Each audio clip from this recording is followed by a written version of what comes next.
Hello friends, NCERT class 9th math में आप सभी का स्वागत है। मैं दीपक ठाकुर बालाजी की स्टडी में आप सभी का तहे दिल से स्वागत करता हूं।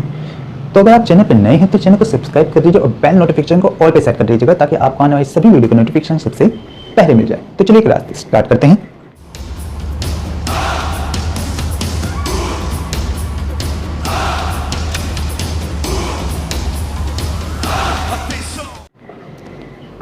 तो आपको आपकी स्क्रीन पे क्वेश्चन लगा हुआ दिख चुका होगा, एक बार पढ़ देता हूं। एक्सरसाइज 1.5 का क्वेश्चन नंबर 3 जो हम करने वाले हैं आज।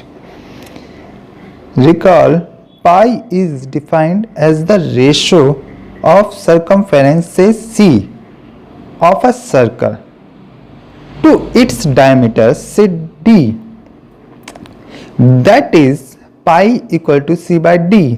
This seems to contradict the fact that pi is irrational. How will you resolve this contradiction? अगर पहली बारी में क्वेश्चन समझ में नहीं आ रहा, पढ़ने में काफी ज्यादा कॉम्प्लिकेटेड लगा, तो डरने की कोई जरूरत नहीं। डरने की कोई जरूरत नहीं है क्योंकि ये बात आपको समझ में आएगा। मैं कुछ की पॉइंट्स जब आपको दूंगा इस पे। देखो, नॉर्मली बात क्या की जाती है? नॉर्मली बात की जाती है पाई की। पाई सर कब आता है? ये जो पाई वर्ड आप देखते हो ये तो दो बातों में आता है, तो सर्कमफेरेंस की बात होती है या एरिया की। तो सर्कमफेरेंस क्या होता है, एरिया क्या होता है? तो ये देखिए, ये अगर ये बात करी जाती है सर्कल की, तो इसकी सर्कमफेरेंस क्या होती है? आप जानते होंगे ये वाला पोर्शन जो कॉर्नर वाला है, ये चलता हुआ जो दिख रहा है ना, कोने कोने वाला पॉइंट, ये होती है सर्कमफेरेंस। ठीक, सर्कमफेरेंस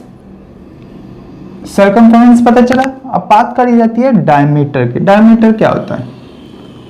तो जो सर्कल का सेंटर पॉइंट होता है, और इस सेंटर पॉइंट से अगर हम सर्कमफेरेंस तक की कोई डिस्टेंस मेजर करते हैं तो वो कहलाती है आर, जिसे कहा जाता है रेडियस। और अगर इसे पूरी को मेजर कर देते हैं, इसे भी आर कह दो, इसे भी आर कह दो, 2r कह दो, तो इसे कहा जाता है डायमीटर। क्या कहता है? डायमीटर। इसे स्मॉल डी से रिप्रेजेंट किया जाता है। डायमीटर पता चल गया। कहा जाएगा कि जो पाई होता है वो क्या होता है? सर्कमफेरेंस बटे डायमीटर होता है। और सर्कमफेरेंस की वैल्यू आपको दे रखी है इस पे c, और डायमीटर बोल दिया d। अगर ये है तो ये किस फॉर्म में मिल रही है आपको? आप जानते हैं ये होती है रेशनल की फॉर्म में। रेशनल की फॉर्म में होता है ये, रेशनल की फॉर्म में होती है ना ये, क्योंकि रेशनल क्या होता है? p बाई क्यू की फॉर्म में, और p ये रहा, q ये रहा, तो ये तो रेशनल हो गया। और जबकि पाई को बोला क्या जाता है? पाई को बोला जाता है irrational.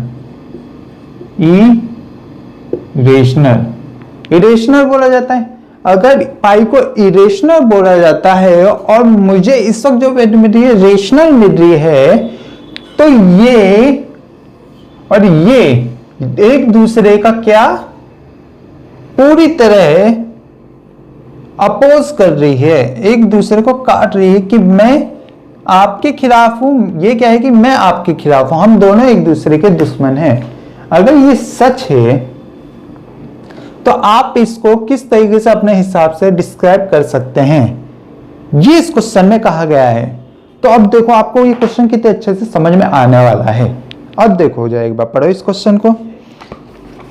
Recall pi is defined as the ratio of the circumference C of a circle to its diameter say D, that is pi equal to C by D.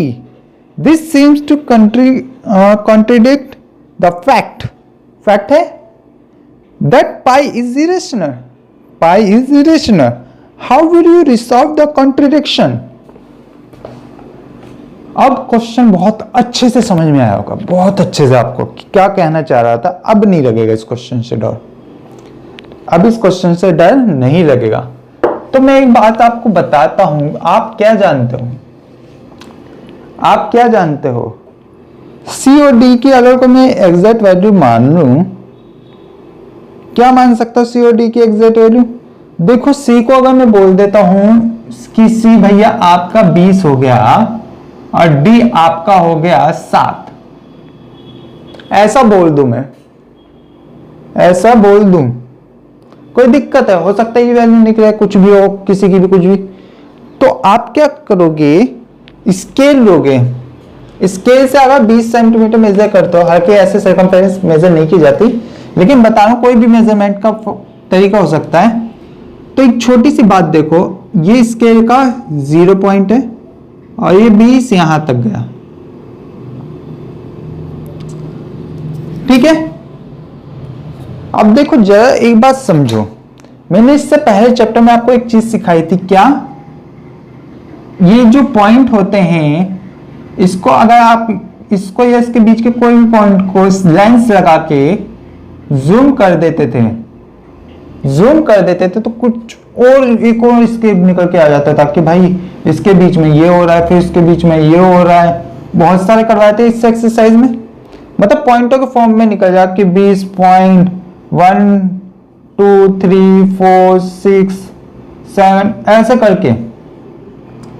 और अगर इस टाइप का निकलता है, मतलब प्योर वैल्यू नहीं मिल पाती, pure value नहीं मिल पाती, इसके आसपास इससे ज्यादा भी हो सकती है, कम भी हो सकती है, या तो 19 पॉइंट कुछ समथिंग चलेगा या 20 पॉइंट, एग्जैक्ट वैल्यू तो नहीं हो पाती अगर इस तरीके से करते हैं हम। तो अगर ये सच है और अगर ऐसे पॉइंटों के फॉर्म में मिलती है, तो इसको आपको मैंने अच्छे से समझाया था, ये क्या होता है अगर ऐसे पॉइंटों के फॉर्म में चलता रहता है। रिकॉइल वाले फॉर्म्स कराया था ना मैंने कि रिकॉइल वाली है ये, और ये क्या होते हैं, ये होते हैं इरेशनल। क्या होते हैं? इरेशनल